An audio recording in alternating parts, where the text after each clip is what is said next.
Assalamualaikum warahmatullahi wabarakatuh. Saya Dr. Eko Sulistiono, spesialis anak konsultan, selaku Kepala Departemen Ilmu Kesehatan Anak FKUB dan juga Kepala Divisi Neonatologi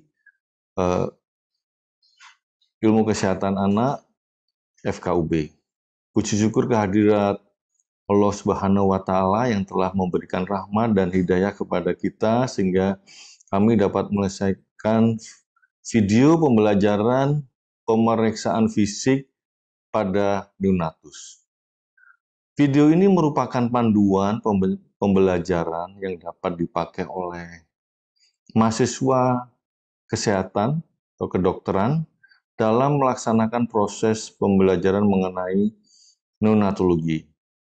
Selain itu, pada video ini juga sebagai salah satu media informasi mengenai apa yang wajib kita lakukan dalam memeriksa pasien neonatus yang disusun sedemikian rupa sehingga dapat menumbuhkan proses belajar yang mandiri agar aktivitas dan penguasaan materi dapat optimal sesuai dengan yang diharapkan. Semoga video ini dapat bermanfaat bagi kami, tim pembuat, dan pemirsa sekalian, adik-adik mahasiswa.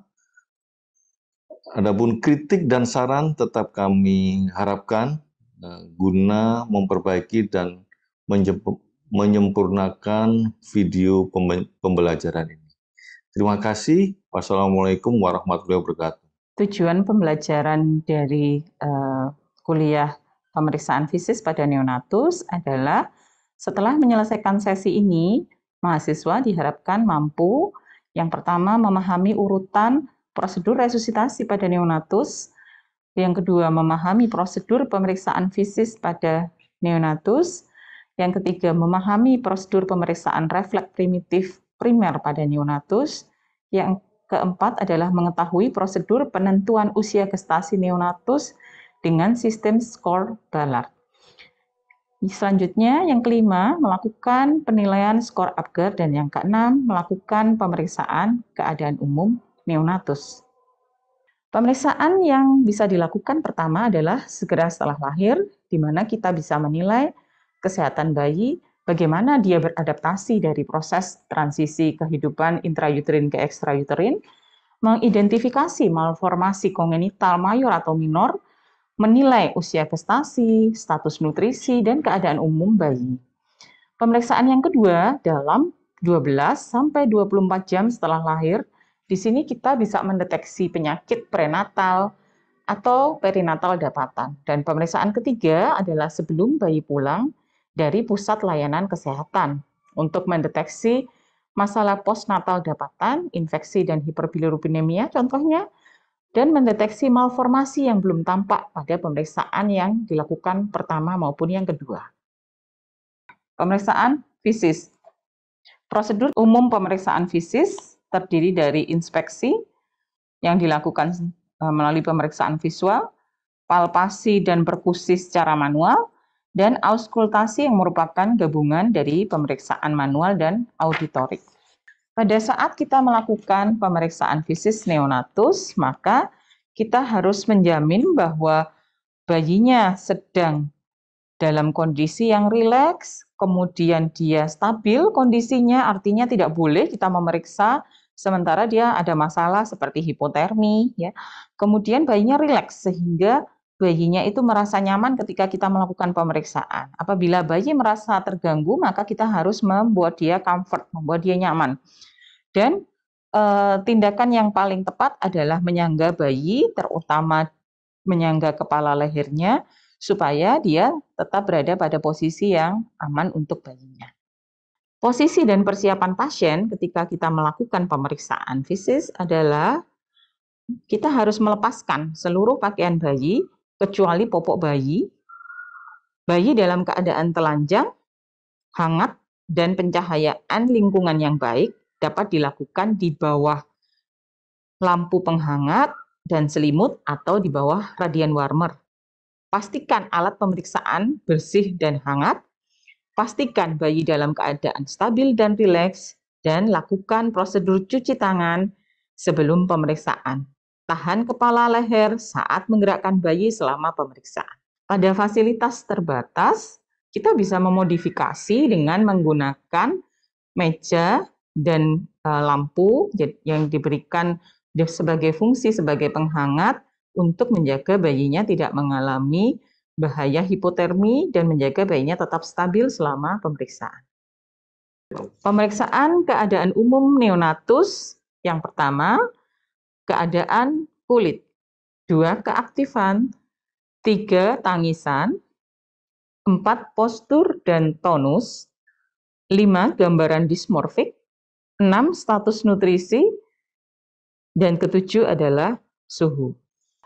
Pemeriksaan keadaan umum neonatus, keadaan kulit yang harus kita nilai adalah warna, apakah ada tanda anemis, pletorik, cyanosis maupun ikterus.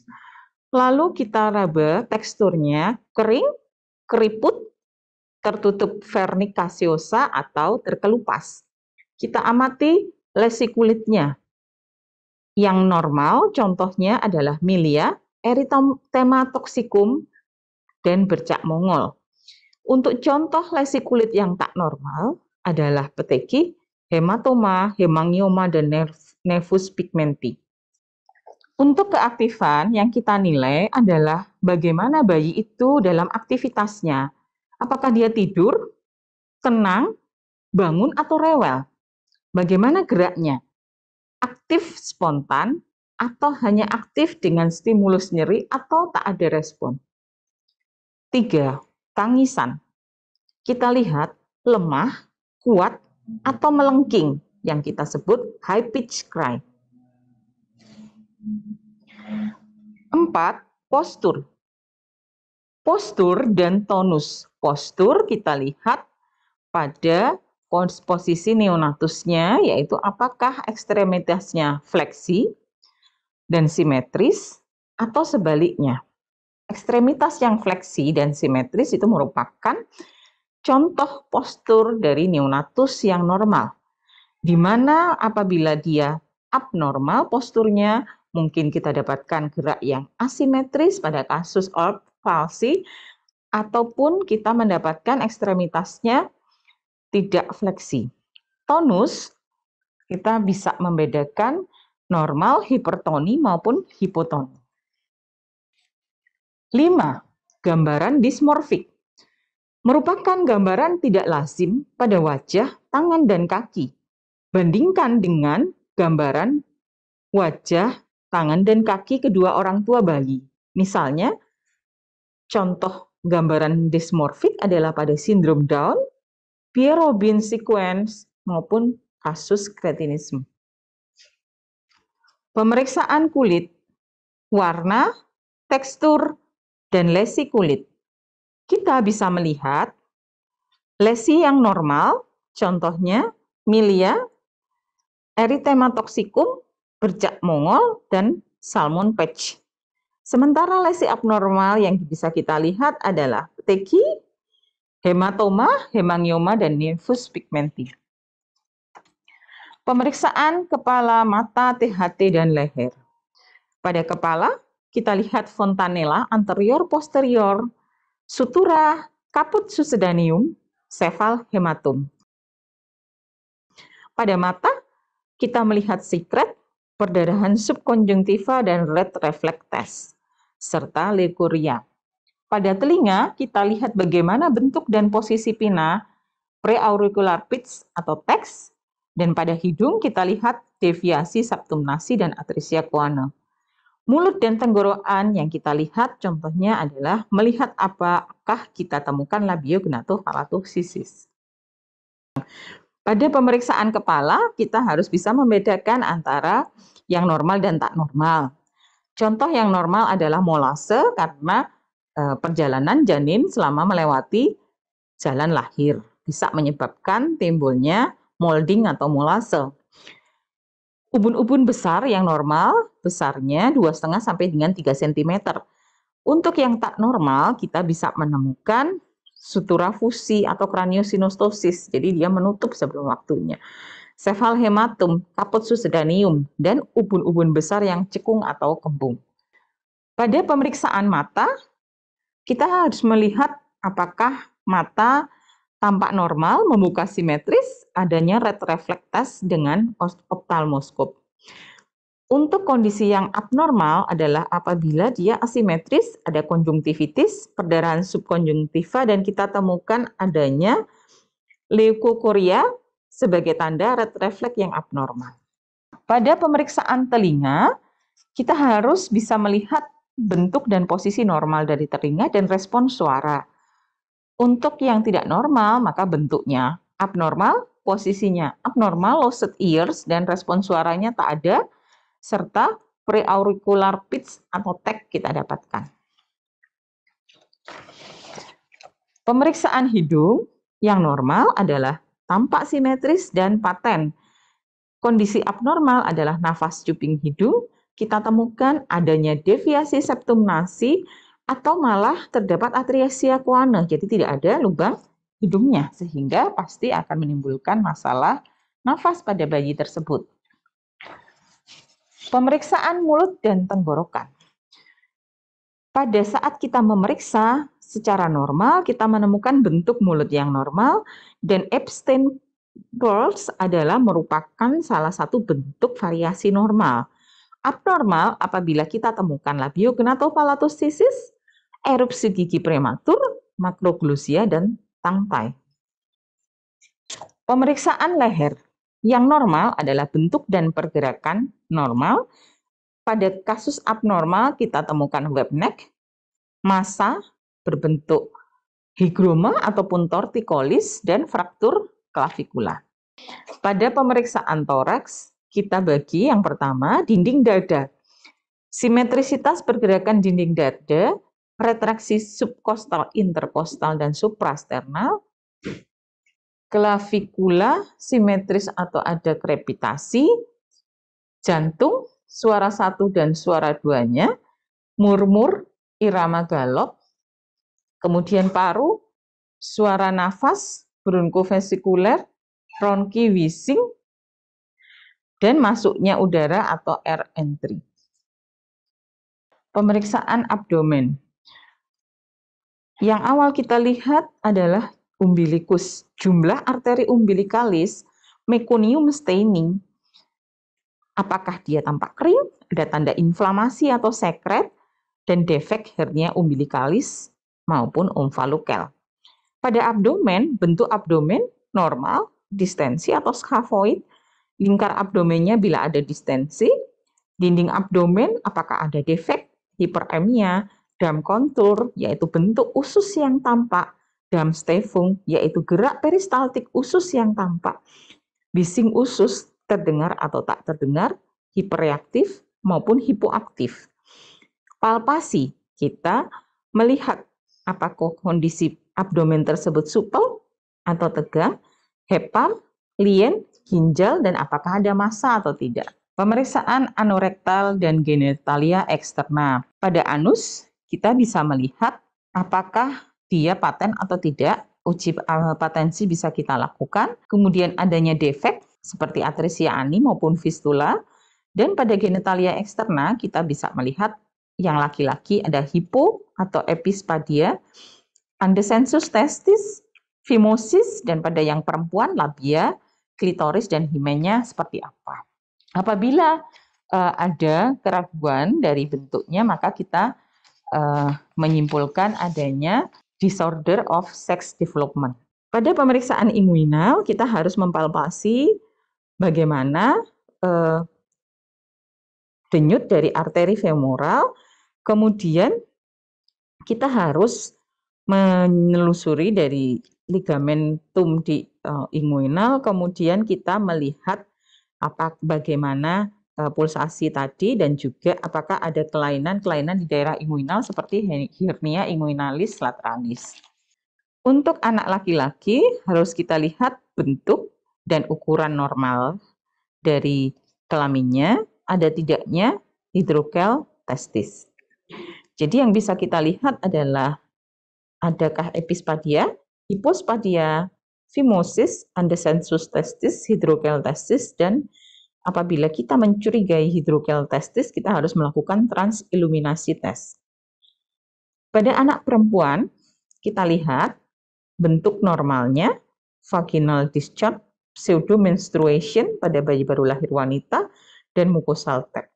Untuk bentuk abnormal, contohnya adalah fusilabia dan hymen imperforata. Pemeriksaan muskuloskeletal. Untuk punggung, kita melihat ada tidaknya skoliosis, pilonidal sinus, defek spinal, meningomyolokal, sacral dimple, dan hair tuft. Ekstremitas, kita melihat tangan kakinya, polisindaktili, abnormal plantar atau palmar crease, palsi, dan talipes. Pada paha dan gluteus, kita lihat apakah simetris atau tidak, dan kita bisa mengecek developmental dysplasia of hip dengan tes Barlow atau ortolani. Pemeriksaan ekstremitas kita harus mengecek apakah ada fraktur, yaitu ada perabaan edema dan krepitasi.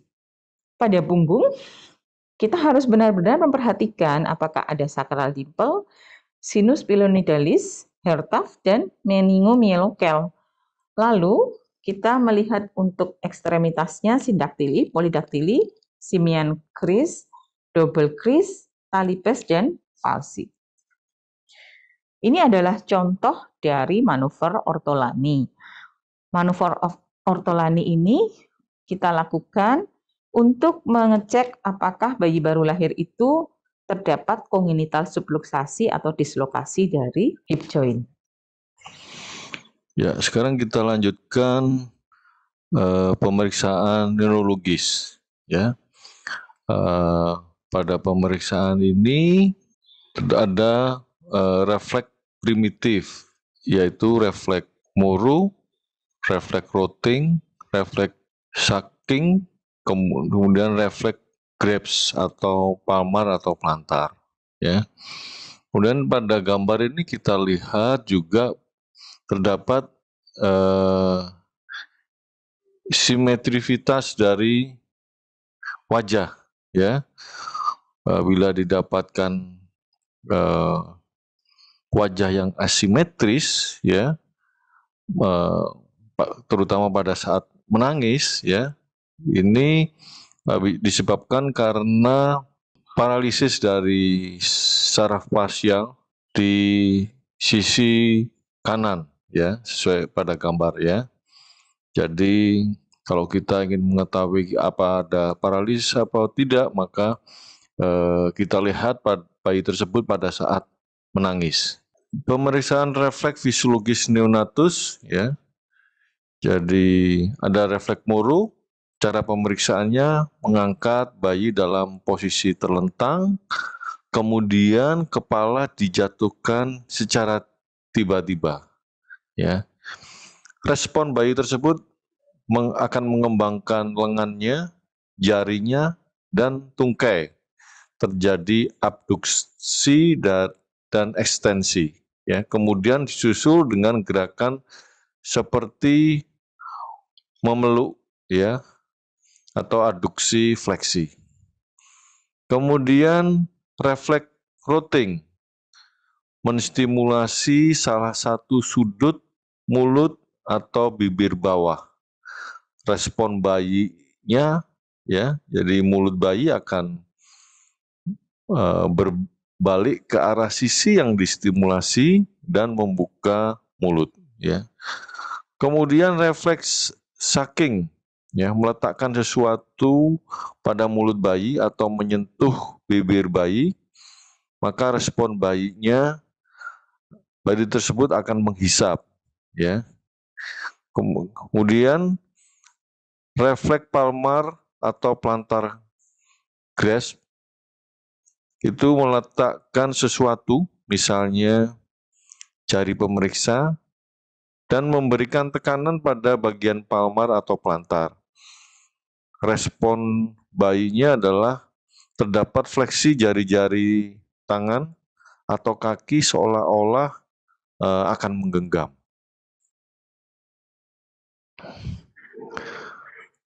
Ya, ini adalah gambar dari refleks Moreau, ya.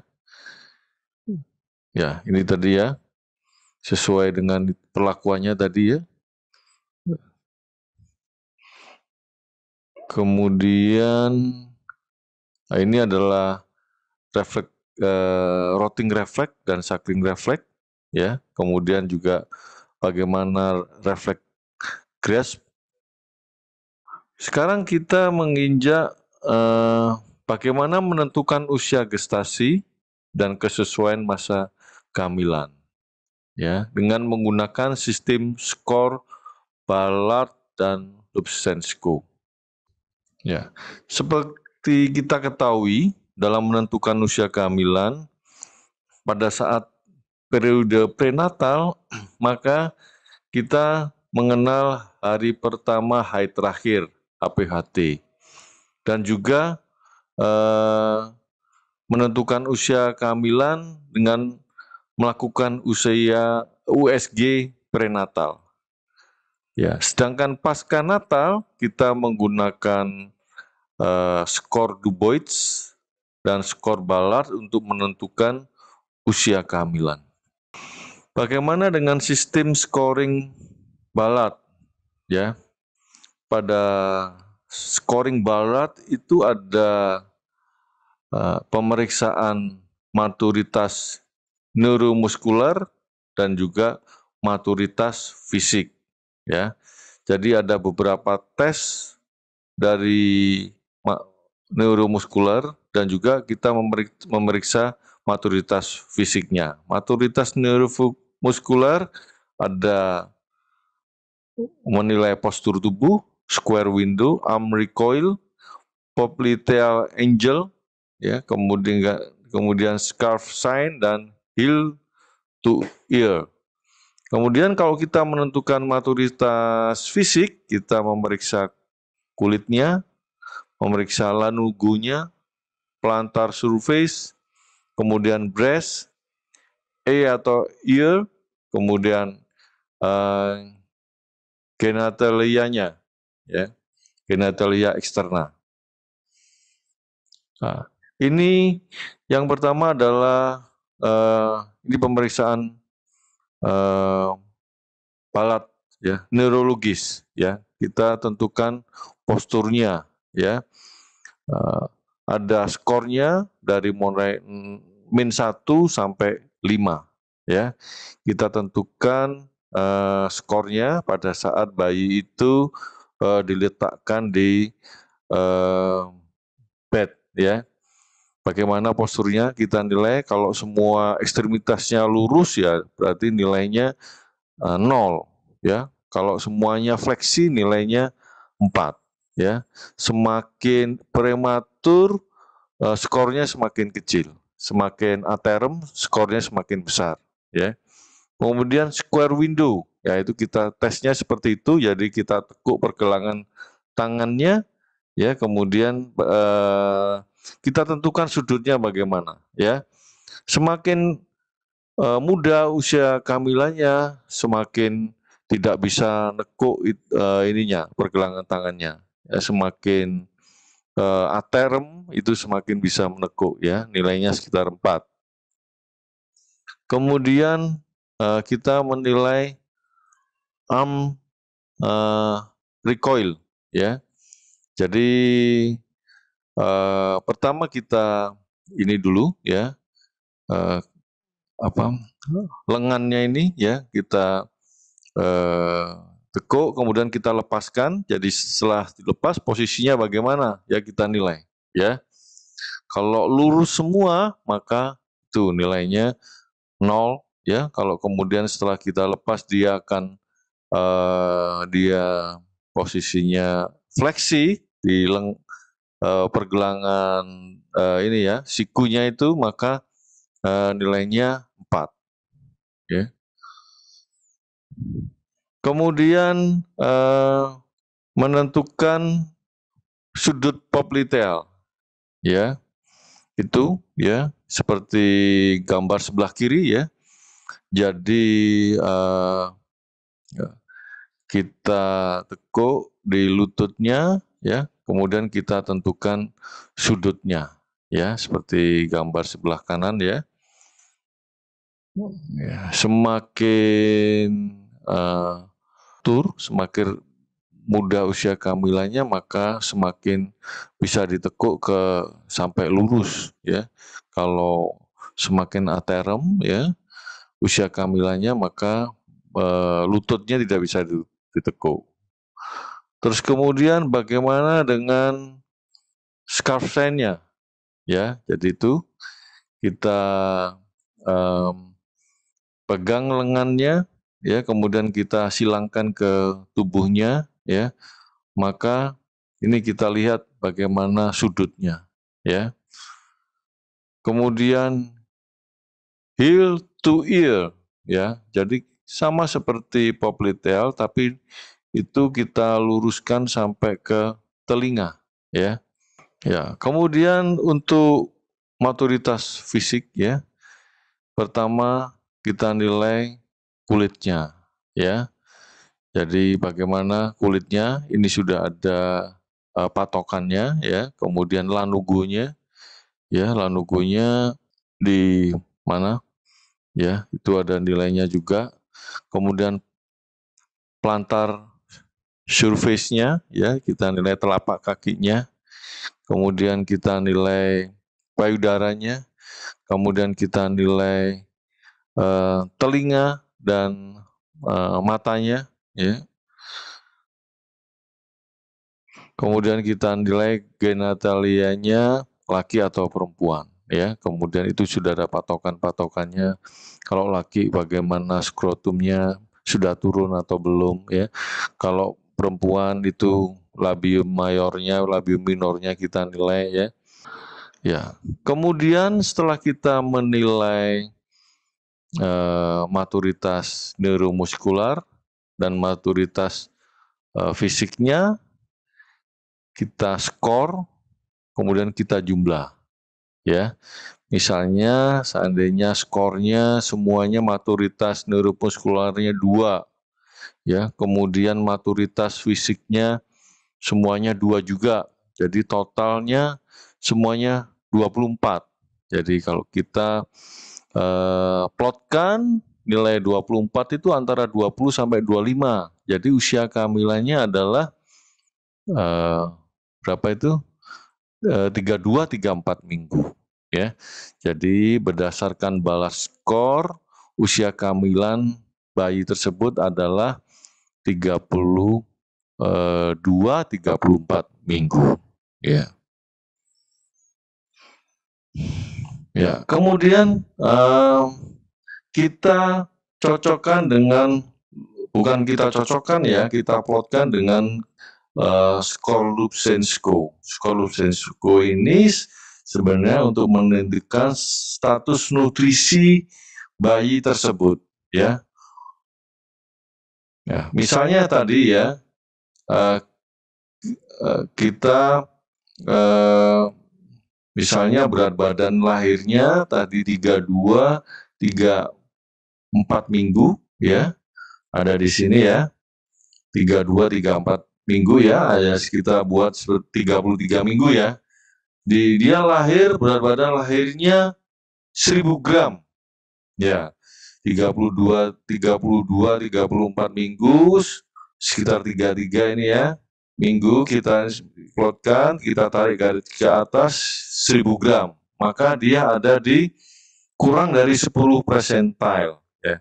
Jadi ini disebut bayi prematur usia 32, 34 minggu dengan kecil masa kehamilan. Ya. Seandainya berat badannya tadi berat badan lahir seandainya 1750 gram, maka dia di antara 10 sampai 90 percentile, maka itu disebut sesuai masa kehamilan ya. Kalau misalnya bayi tersebut 32, 34 minggu tersebut berat badan lahirnya itu misalnya 3000 ya, maka dia berada di atas 10 percentile, ya, dia disebut besar maksa kehamilan, ya. Masing-masing status gizi tersebut mempunyai dampak, jadi itu harus kita evaluasi. Misalnya KMK, ya, kemungkinan itu akan mempunyai komplikasi terjadi hipoglikemi, ya, maka bayi tersebut harus kita cek kadar gula darahnya. Begitu juga dengan besar masa kehamilan, ya, kemungkinan bayi tersebut lahir dari ibu yang mempunyai diabetes mellitus yang tidak dikoreksi, ya, maka itu mempunyai komplikasi, bayinya setelah lahir bisa mengalami hipoglikemi, ya.